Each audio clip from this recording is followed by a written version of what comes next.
Today we are going to talk about Stoicism. Do you feel that you are prone to internal friction? Some people repeatedly regret a small slip of the tongue from days ago, while others lose sleep all night over a single negative comment from someone else. They consume tremendous energy over and over again in these meaningless entanglements, regrets, and self-criticisms. But why do they act this way? In fact, over 2,000 years ago, a group of Roman philosophers had already seen through this problem. They were the Stoics. Stoicism is a school of philosophy from the Greco-Roman period. Its core idea is to make people focus on what they can control, accept what they cannot control, and face life with a rational attitude. Its first principle is to help us recognize what is within our control and what is not. For example, our thoughts, beliefs, and our own actions are controllable, while external events, others' opinions,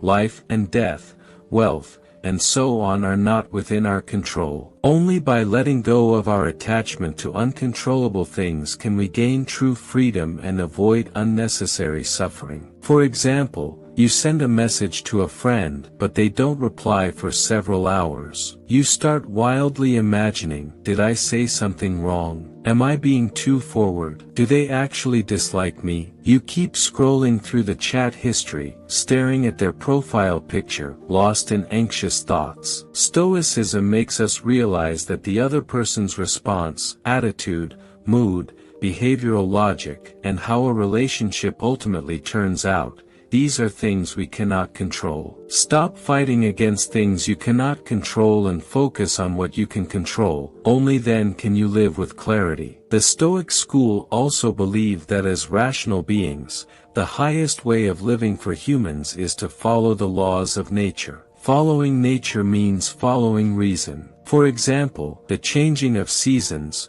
birth, aging, illness, and death are all part of the natural order. Resisting them inevitably brings suffering, while accepting them is a rational choice. It also advocates eliminating negative emotions through reason and pursuing tranquility of mind. Stoicism holds that negative emotions such as anxiety, depression, anger, and fear do not arise from things themselves, but from people's mistaken judgments about things. For example, when insulted by others, our anger stems from the belief that others must respect me. Reason tells you that others' attitudes are uncontrollable. What we can control is only our own mind. Epictetus said, "Difficulties are the path to wisdom," encouraging people to accept all encounters in life. Since suffering cannot be changed, we might as well regard it as an opportunity for growth. In this contemporary era full of anxiety and involution, Stoicism offers a sober and resilient philosophy of life. It teaches us to distinguish between what is controllable and what is not, to place our energy on our own judgments and actions,